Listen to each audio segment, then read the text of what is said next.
자리에 앉아 주시고요.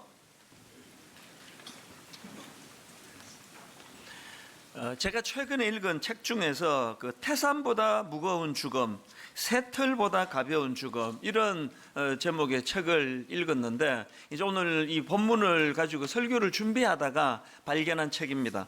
이 책은 중국 역사에서 아주 중요한 역할을 했던 40명의 인물을 선별해 가지고 그들의 마지막 순간을 담은 책인데요.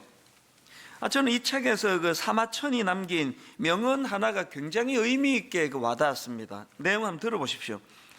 사람은 누구나 한 번은 죽지만 어떤 죽음은 태산보다 무겁고 어떤 죽음은 새털보다 가볍다. 죽음을 사용하는 방향이 다르기 때문이다. 아마 이 책 제목을 이제 여기서 따오지 않았나 싶은데요. 어떤 죽음은 태산보다 무겁고 어떤 죽음은 새털보다 가볍다. 이게 참 마음에 와닿아서 이것 가지고 이제 쭉 음미를 하다가 저도 이제 문장 하나를 만들어 봤습니다. 죽음에 대한 이해가 그 사람의 삶을 결정한다. 어디서 많이 들어본 것 같기도 한데 그냥 제가 한번 이렇게 만들어 봤습니다. 죽음에 대한 이해가 그 사람의 삶을 결정한다. 그래서 제가 이걸 가지고 어제 쭉 계속 묵상을 하는데 갈수록 이 한마디가 담고 있는 의미가 아주 무겁게 다가오는 걸 느꼈습니다. 죽음에 대한 이해가 그 사람의 삶을 결정한다. 중국의 진시황이 바로 그 케이스 아닙니까? 진시황은 39살에 천하를 통일한 인물입니다. 대단한 사람입니다. 그런데 이렇게 대단한 진시황이었지만 그는 죽음을 두려워한 나머지 전 세계로 사신을 보내가지고 먹으면 늙지 않는다는 전설의 불로초를 찾도록 했는데, 그렇게 노력하고 몸부림쳤는데 진시황이 몇 살에 죽었는지 다 아시죠? 50살에 죽었습니다. 그렇게 그냥 비참하게 죽는 것이 문제가 아니고요, 진시황의 허황된 그리고 죽음의 공포를 떨치지 못하는 일들로 말미암아 후대가 얼마나 고생합니까? 책에도 보면은 그런 내용이 좀 나오는데요. 진시황의 죽음 이후로 15년 만에 자기가 이룬 통일 제국이 무너지는데, 이 진시황의 잘못된 태도가 큰 원인을 제공했다. 그렇게들 분석하는 거 아닙니까? 이 죽음에 집착하는 진시황을 보면서 이 죽음에 대한 이해가 그 사람의 삶을 결정한다. 이게 어제 참 마음에 계속 와닿았었습니다. 이건 진시황뿐 아닙니다. 이 죽음에 대한 잘못된 이해가 오늘 우리 현대인들에게 엄청난 부작용을 가져다 주는데요. 그 중에 대표적인 사례가 쾌락주의예요.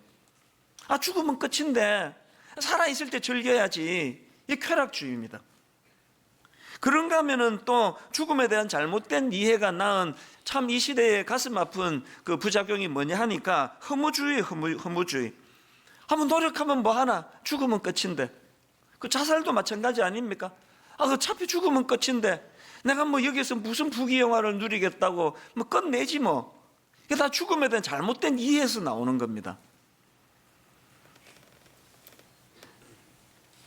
우리가 이런 어리석음에 빠지지 않기 위해서는 이 죽음에 대한 정확한 이해가 필요한데요. 성경은 이 인간의 죽음을 세 가지 종류라고 그렇게 설명을 합니다. 성경이 말하는 세 종류의 죽음, 첫 번째 죽음이 뭐냐? 육체적인 죽음입니다. 이건 생물학적 죽음 아닙니까? 숨이 멎고 병원에서 의사 선생님이 사망했습니다. 이렇게 판정 내릴 때 이건 육체적인 죽음을 말합니다. 성경은 이 육체적인 죽음을 영혼과 육체가 분리되었다 이렇게 분석을 하거든요. 그리고 진시황이나 또 대부분의 사람들이 잘못 알고 오해하고 있는 것처럼 죽음은 끝, 이거 아닙니다. 어떤 의미에서 성경은 이 육체적인 죽음은 새로운 시작이라고, 어떤 의미가 아니라 그 새로운 시작이라고 그렇게 규정을 짓고 있습니다. 심지어 사도 바울은 죽음을 텐트를 걷고 이제 본향으로 가는 거라고 이렇게 이해를 하고 있거든요. 이게 육체적인 죽음이고, 그런가 하면은 성경이 말하는 두 번째 죽음은 영적인 죽음입니다. 덴버 신학교에서 조직신학을 가르치시는 정성우 교수님 글에서 이게 잘 설명이 돼서 제가 몇 구 읽어드리려고 합니다. 영적 죽음이란 육체적 육체적으로 생물학적으로 살아있음에도 불구하고 죄로 인하여 사람의 영혼이 죽어버리는 죽음이다. 다시 말해 사람의 영혼이 생명력을 상실하는 것이다. 사람이 영혼의 생명력을 상실하는 것, 이게 영적인 죽음입니다. 그 다음 들어보세요. 죽은 영혼을 가진 그 사람은 하나님과의 관계가 깨어진 상태로 살아간다. 하나님과 영적으로 분리된 상태에서 생물학적, 육신적으로만 살아있을 뿐이다. 이 영적인 죽음의 상태가 어떤 건지 아시겠죠? 즉 육체는 살아서 숨은 쉬고 있는데 영혼이 죽었기 때문에 하나님과의 관계가 깨진 상태, 이게 영적인 죽음입니다. 에베소서 2장 1절에 너희의 허물과 죄로 죽었던 너희를 살리셨도다. 5절에 허물로 죽은 우리를 그리스도와 함께 살리셨고, 이걸 본 어게인이라고 그러는데요, 이해를 못하는 겁니다. 아니 내가 죽은 적이 없는데 무슨 다시 살리셨다고 그러느냐. 이 영적인 죽음을 이해를 못하기 때문에 그런 거거든요. 그래서 이 영적인 죽음의 상태가 어떤 상태입니까? 하나님을 알지 못하는 상태예요. 하나님은 느끼지 못하는 상태예요. 이게 영적인 죽음의 상태입니다. 그러면 본 어게인, 십자가로 말미암아 영혼이 살아난, 영적으로 살아난 사람의 상태는 어떤 상태일까요? 하나님 아는 거예요. 하나님은 느끼는 겁니다. 막 공기가 막 이렇게 흔들어서 바람을 일으키면 여름에 시원한데 뭐 설명할 길이 없습니다. 누가 공기가, 바람이 지나간 거를 한번 내 눈으로 보여주면 내가 믿겠다. 그 설명할 길이 없어요.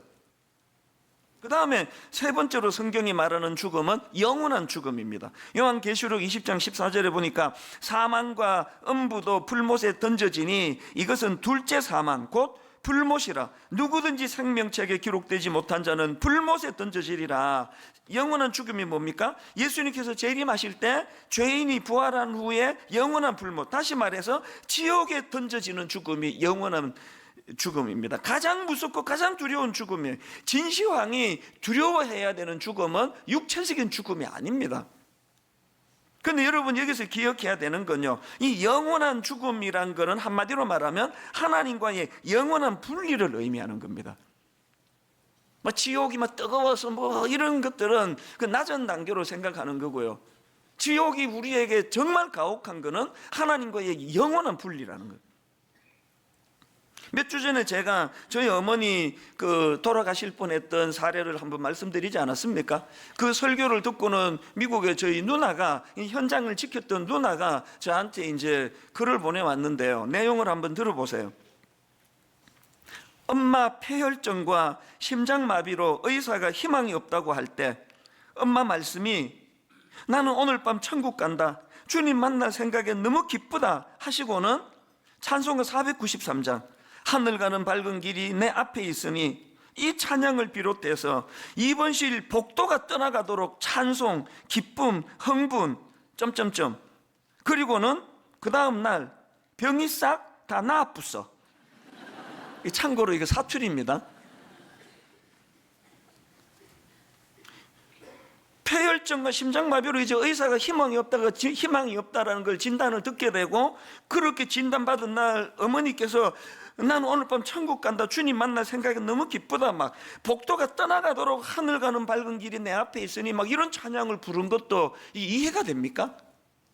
우리는 진시황이 더 이해가 되는 입장이에요.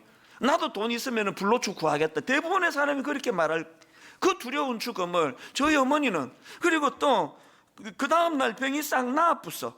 그래서 이제 그 다음날 아침에 의사가 와가지고, 의사가 이상하다, 미국 의사가 이상하다 그렇게 하고, 그게 지금 3년 반 4년 가까이 전에 이 이야기 아닙니까? 내년에 이제 일주일만 있으면 제 어머니 96세가 되시거든요. 이게 92세 때 일어난 일이에요. 젊은 사람에게도 폐혈증이 오면은, 그리고 의사가 이거 죽는다 이야기했는데 그 선고를 받고 복도가 떠나가도록 그 찬양을 부를 수 있는 건 진시황하고 황제하고 딱 하나의 차이예요. 성경이 말하는 죽음의 이해를 정확하게 알고 있었기 때문이거든요. 그 영혼과 육신이 분리되는 거예요. 저희 어머니뿐만 아닙니다. 제 윗대 어른들에게 늘 이런 소망이 있었습니다. 아침에 제가 이 찬송가 492장 잠시 세상에 내가 살면서 항상 찬송 부르다가 날이 저물어 오라 하시면 영광 중에 나가리. 막 어른들이 이거 그 해병대 박수 아시죠? 그 할머니들이 막 이렇게 박수를 치면서 저 찬양을 또 부르고 부르셨던 모습이 잊혀지지가 않아요.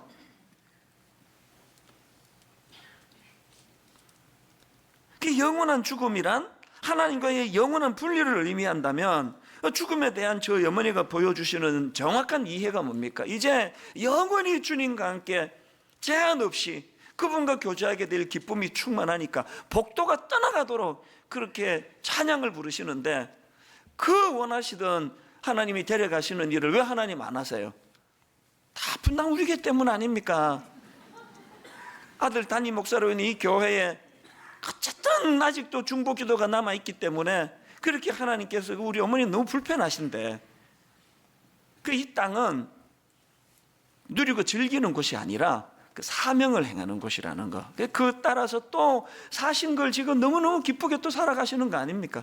살아도 감사하고 죽어도 감사하고 죽으면 더 감사하고, 이 딱 사도 바울이에요. 사도 바울. 내가 빌립보서에 보면은 내가 지금 바로 죽어 하나님 곁에 가는 게 내겐 유익하지만 너희들을 위해서 내가 더 살기로 했다. 그 사는 게 더 좋겠다. 이게 여러분 정확한 죽음관을 가지고 있는 사도 바울을 위시한 믿는 사람들의 모습이라는 거 아닙니까? 이게 오늘 다루게 될 몸이 다시 사는 것과 이 부활에 대한 신앙 고백인데요. 근데 여기서 한 가지 점검할 게 있습니다. 그 부활에 대한 신앙을 고백하는데 왜 하필 몸이 다시 사는 것과, 그냥 다시 사는 것과, 여러분 답 포괄인데 왜 몸이 다시 사는 것과 할까요? 사도신경 고백하면서 이런 질문 가져본 적 있습니까? 그냥 다시 사는 것과, 이게 다 들어가는데 왜 몸이 다시 사는 걸 강조했을까? 이게 두 가지 큰 의미가 있는데요. 그거는요, 이 고백을 통해서 영혼만이 천국에 가는 게 아님을 강조하기 위해서입니다. 그런가 하면 두 번째로 더 중요한데요, 인간은 영혼뿐만 아니라 몸도 중요하다는 사실을 강조하기 위한 겁니다. 이게 무슨 말인가 하면은요, 최근에 나온 책 중에서 그 내 몸을 사랑하라, 그 낸시 피엇이라는 분이 쓴 책인데요, 이 책의 핵심 포인트가 진짜 중요합니다.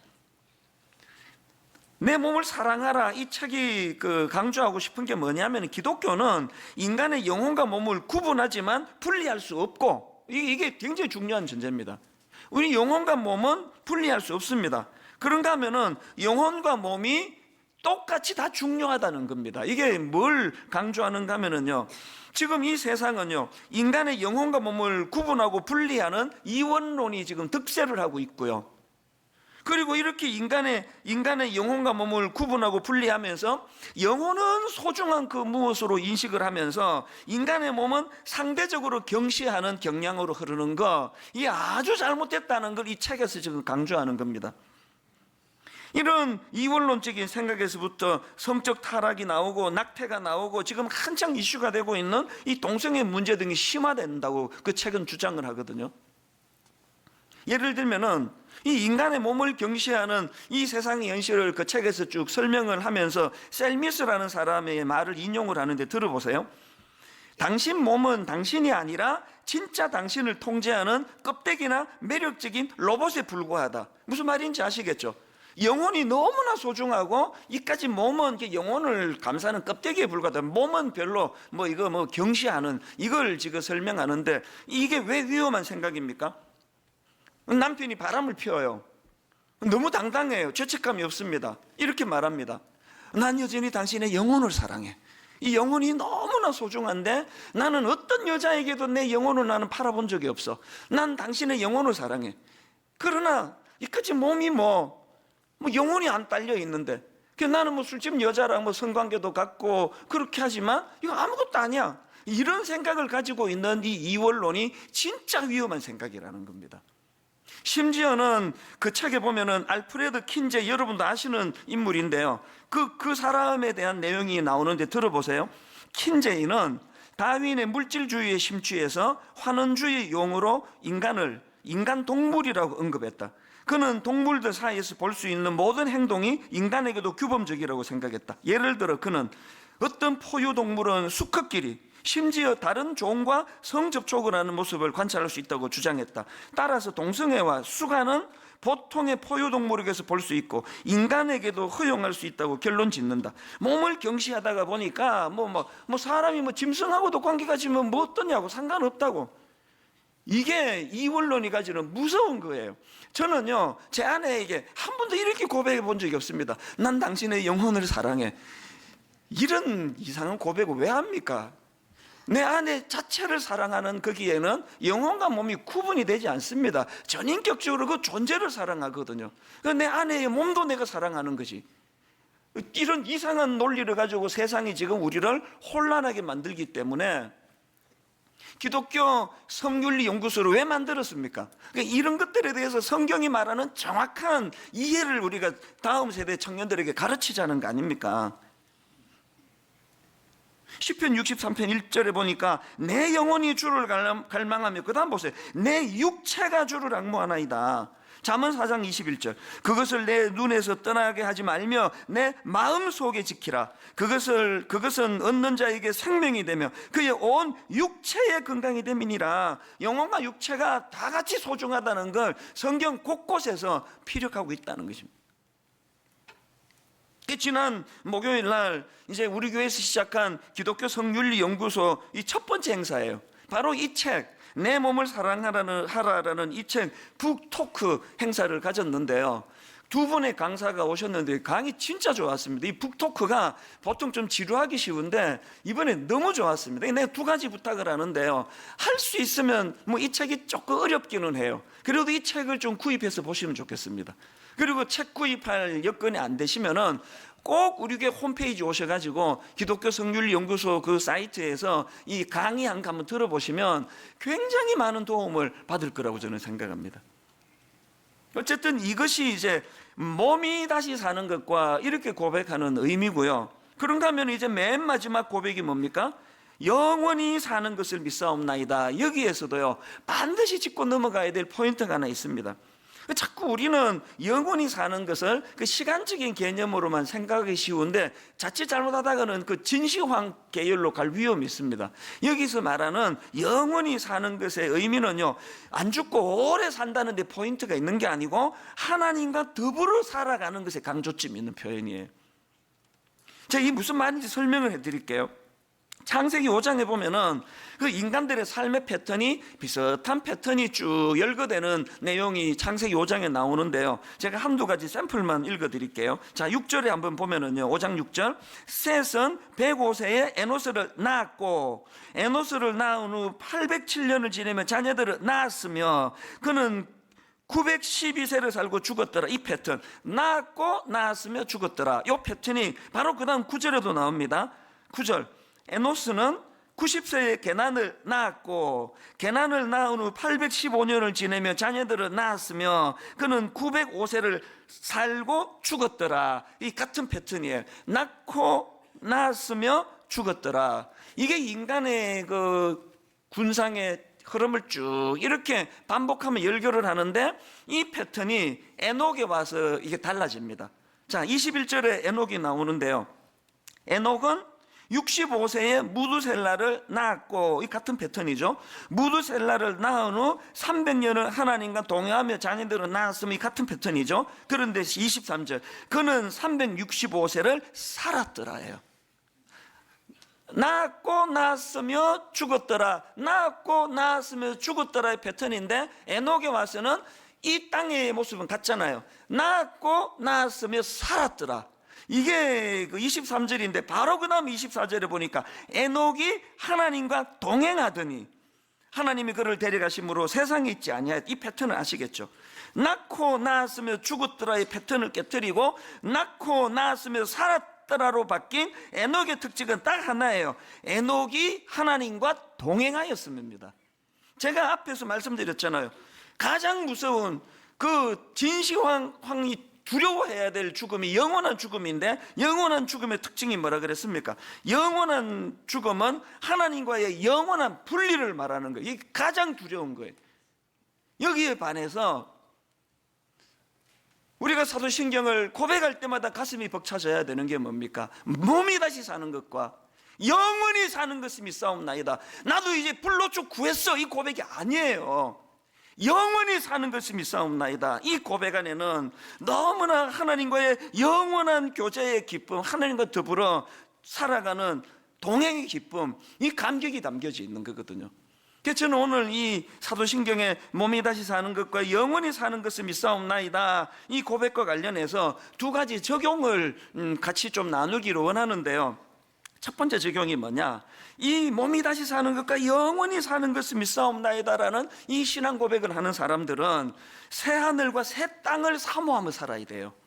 발은 이 땅에 딛고 살아가지만 늘 새 하늘과 새 땅을 사모하며 살아가기. 요한계시록 21장 1절입니다. 또 내가 새 하늘과 새 땅을 보니 처음 하늘과 처음 땅이 없어졌고 바다도 다시 있지 않더라. 3절 4절 내가 들으니 보좌에서 큰 음성이 나서 이르되 보라, 하나님의 장막이 사람들과 함께 있음에 하나님이 그들과 함께 계시리니 그들은 하나님의 백성이 되고 하나님은 친히 그들과 함께 계셔서, 그 다음 보세요, 모든 눈물을 그 눈에서 닦아주시니, 모든 눈물을 그 눈에서 닦아주시니 다시는 사망이 없고 애통하는 것이나 곡하는 것이나 아픈 것이 다시 있지 아니하리니 처음 것들이 다 지나갔음이로라.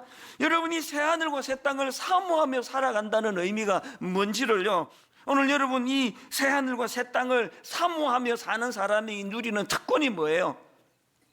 아무것도 아닌 건 아니지만 그 식사 초대 그 권 몇 장 가지고도, 요한계시록 21장 3절 다시 보세요. 내가 들으니 보좌에서 큰 음성이 나서 이르되 보라, 하나님의 장막이 사람들과 함께 있음에 하나님이 그들과 함께 계시리니, 이것의 의미가 뭡니까? 그들은 하나님의 백성이 되고 하나님은 친히 그들과 함께 계셔서 모든 눈물을 그 눈에서 닦아주시니, 바른 이 땅을 딛고 살아가지만, 그래서 어제 찾아온 그 중년 남성분처럼 너무 억울하고 분하고 하늘하고 있는데 찾아오는 건 허무밖에 없는 인생길이지만 주님 다시 이 땅에 오실 때 모든 눈물을 그 눈에서 닦아주시니 다시는 사망이 없고 애통하는 것이나 곡하는 것이나 아픈 것이 다시 있지 아니하리니 처음 것들이 다 지나갔음이로라. 순간순간 이 은혜를 당겨서 받아 누리는 특권을 누리는 게 영원한 생명을 소유한 사람이라는 거예요. 영원한 생명을 소유한 사람답게, 하나님, 내가 할 수 없이 바른 이 땅에 딛고 살아가지만 저희 어머니처럼 주님이 빨리 불러가실수록 내게는 더 좋지만, 사도 바울이 나를 위해서는 바로 죽어서 주님 곁에 가는 게 내게 유익하지만 너희들에게 내가 아직도 필요하기 때문에, 그러면서 늘 새하늘과 새 땅을 사모하면 상상을 초월하는 방식으로 하나님이 위로를 해주세요. 저도요, 너무나 억장이 무너지고 억울한 일을 당할 때 담벼락 밑에 있는 돌멩이에게서 위로를 받는 게 하나님의 사람들이에요. 등산을 하다 보면 큰 이름 없는 그 구석진데 아무도 눈길 하나 주는 데 없는 그곳에서 하나님의 창조 질서를 따라 그 키라 그래봐야 그게 뭐 한 1cm 됩니까? 이름 없는 그 초라한 들풀 하나를 보면서 가슴이 벅차오르는 거예요. 새하늘과 새 땅을 꿈꾸고 기대하면서 그렇게 주님의 위로를 받으면서 살아가시기를 원하신다면 늘 우리는 새하늘과 새 땅을 사모하며 살아야 되는 겁니다. 아까 우리 어른들이 잘 부르는 그 찬양 2절이 저는 늘 와닿아요. 눈물 골짜기 더듬으면서 나의 갈 길 다 간 후에, 의미 부여를 보세요. 주의 품 안에 내가 안기어 영원토록 살리로다. 4절도 똑같습니다. 한숨 가시고 죽음 없는 날 사모하며 기다리니 내가 그리던 주를 배울 때 나의 기쁨 넘치리라. 우리 어릴 때 주일학교 선생님이 무슨 보석으로 꾸며져 있고 뭐 이래가지고 가는 천국 아니에요. 내가 그리던 주님을 배울 때 주님은 내 눈에 눈물을 닦아주시는 것. 가장으로서 어떨 때 상처를 받는 거는요, 내 아이들이, 내 자녀들이 부모가 이 자리까지 겪어내고 있는 걸 전혀 공감하지 못할 때, 공감받고 싶은데 아버지들이 왜 상처를 받습니까? 엄마는 교감이 잘 되는데, 아버지들에게는 공감이 일어나지 않아요. 우리를 공감해 주시는 주님, 우리 눈물을 닦아주시는 그 주님, 이게 새하늘과 새 땅을 늘 꿈꾸면서 살아가는 사람의 모습이고요. 그런가 하면은 두 번째로 적용할 게 뭐냐, 여러분, 이 세상에서의 할 일을 기억하며 살자는 거예요. 이 세상에서의 할 일을 기억하면서. 쾌락주의자들이나 허무주의자들이나 진시황이나 그런 사람들이 모르는 게, 오해하는 게 죽음은 끝이 아닙니다. 그리고 또 죽음은 끝이 아니라 죽음은 새로운 시작이라는 것도 중요하지만 더 중요한 건 에베소서 2장 5절 6절, 허물로 죽은 우리를 그리스도와 함께 살리셨고 또 함께 일으키사 그리스도 예수 안에서 함께 하늘에 앉히시니, 여러분, 그 보좌에 앉으시다는 것이 주님의 통치를 설명한다 그랬잖아요. 그런데 주님께서 그리스도 예수 안에서 함께 하늘에 앉힌다. 이 뭘 의미합니까? 그리스도와 함께 온 세상을 통치한다는 의미인데요, 사도 바울의 이 시제가 진짜 중요합니다. 이 6절에 나와 있는 앉히심의 시제가요, 미래형이 아니고 부정과거형이에요. 부정과거형이 뭡니까? 지금 이게 뭘 의미하는가 하면은, 사도 바울은 우리가 그리스도와 함께 하늘에 앉게 된 것이 미래에 일어난 일로 본 게 아니고 이미 일어난 사건이라는 거예요. 아까 영혼의 죽음을 주님의 십자가로 말미암아 본 의개인 할 때, 이제 죽으면 다스리는 자리로 앉혀주시는 게 아니라 이미 이 세상은요, 누리고 즐기는 데 아닙니다. 이 세상은 하나님의 사명을 이루기 위하여 그분과 더불어 동력자가 되어 달려가는 곳이에요. 간혹 젊은 후배 목사님이 목회가 너무 힘들다고, 성도들은 우리를 너무 불신하고 목회를 너무너무 감당 어렵다고 그렇게 울먹울먹 찾아오는 경우가 있으면 그런 이야기를 해요. 어떡하겠니? 이 시대에 우리가 목사로 태어난 걸, 말만 하면 다 믿어주던 70년대에 우리가 태어나지 않고 기본적으로 목사를 불신하는 이 시대의 목사가 된 거 어떡하겠니?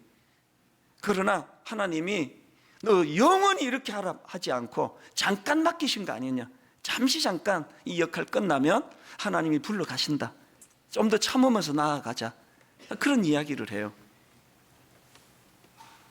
제가 아까 앞에서 언급했던 책이요, 태산보다 무거운 죽음, 새털보다 가벼운 죽음에서도 비슷한 내용이 많아서 제가 굉장히 감동을 했습니다. 새털처럼 가벼운 초라한 죽음이 되지 않기 위해서는 그 책이 강조하는 게 현실의 삶을 잘 살아야 된다는 거예요. 오늘 주제랑 너무 같은 거 아닙니까? 그 책에 이런 문장이 있습니다. 죽음에 저항하지 말고 삶에 저항하라. 와, 너무 저는 이 메시지 안 나가요. 죽음에 저항하지 말고 삶에 저항하라. 또 이런 표현도 있습니다. 삶이 죽음을 결정한다. 그래서 제가 어제 이 두 문장하고 또 내가 만든 죽음에 대한 이해가 그 사람의 삶을 결정한다, 세 번째가 제일 나한테 와닿는 것 같아요. 내가 만들었기 때문에. 많이 퍼뜨려 주세요.